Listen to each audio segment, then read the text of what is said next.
This week, the lick of the week is actually user requested. One of the guys in my forum takes lessons in our studio, and he mentioned something he was having an issue with in his class. A couple other people said, "Hey, I think that would be a cool idea to learn." So here we are. Sometimes, if you just request, I'll see what I can do for you. So this is basically we're taking a ninth chord and we're sliding it around to give you a little bit of a melody idea for blues, and you can even use for funk music too. All right. So a lot of our other exercises have been all in G, like a G blues jump kind of deal. What I'm going to do is I'm going to give you a C9 chord, which is going to be the 4 chord in the key of G. Give you some place else to go. If you wanted to play this in G, you'd have to come up to the 10th fret for the root. And all of the ideas that we're going to do are going to be the same.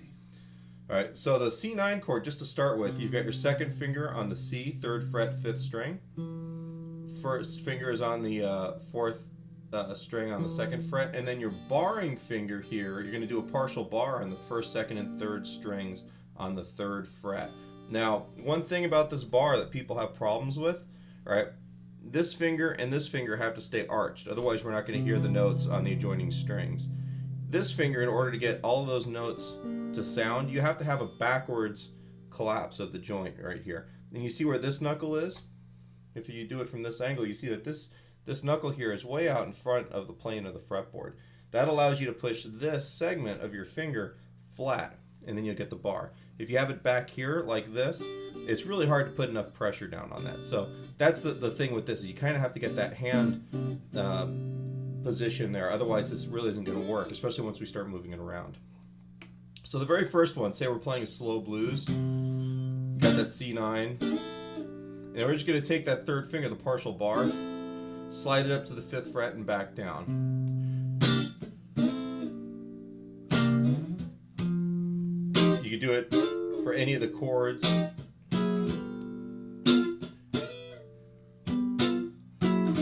All right, anything in the blues, you can do it that way. You can even take this, like if you're doing a more of a funkier thing.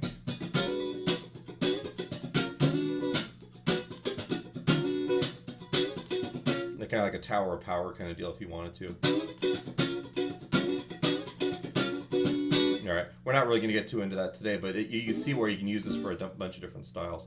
All right, so that's the first one. We're just playing the chord, slide up 2 frets, and back down with the partial bar. The next variation that's going to be in the notation on the site, we're just going to take our pinky and we're going to stick it out here on the 5th fret, 1st string. That notes the 13th of the chord. Which I'm not going to get too into why that's called the 13th, other than the fact that it gives us a really nice melody sound. It's a little bit jazzier. Once again, you can even, like, over that one chord, you can actually use it kind of as a passing or approach chord. Just kind of a neat sound. All right, that chord, if you take it up here to the 6th fret, all right, and play this rhythm, you get a little bit of Sex Machine by James Brown. All right, so once again, it's a really useful sound in a couple different styles. All right, the next one that we're going to do, there's 4 variations on this that we're dealing with today. Is going to be something that I stole from Stevie Ray Vaughan recording, and who knows where he stole it from, but I've heard other people do it too.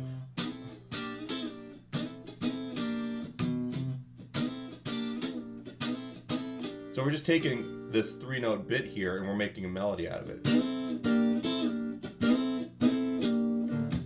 So I'll play the chord and just move it up to 5th fret. Alright, that's all written in the notation as well, but basically you're doing a lot of sliding back and forth. You have to keep the pressure on that partial bar to get the whole thing to sound out. Right. And then the last one that we're going to be doing here, all right, it's actually kind of a little lead thing that I like doing, like if we're playing in a G. Let's see, we get to the 4 chord in the 5th bar of blues.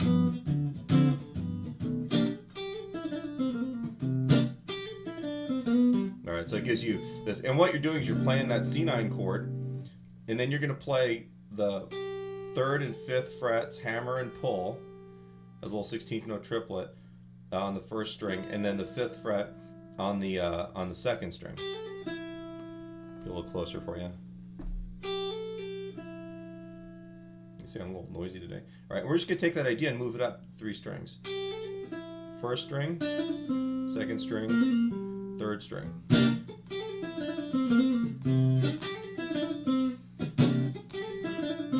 Even like if you're doing the blues and you get to the 5 chord.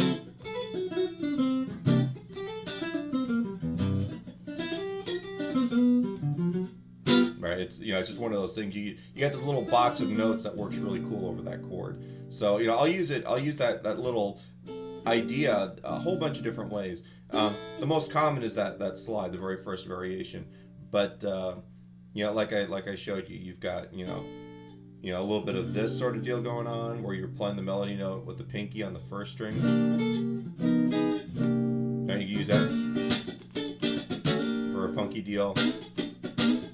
You use the sliding thing for a funky deal, as well as as well as the melody. All right, and then you've also got this little box of notes here. And there's even a Charlie Christian like that I don't have notated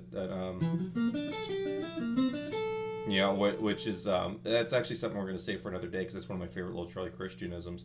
But he uses that that little box to great effect on a lot of these tunes whenever he's playing over a dominant chord. So we'll get into that later on.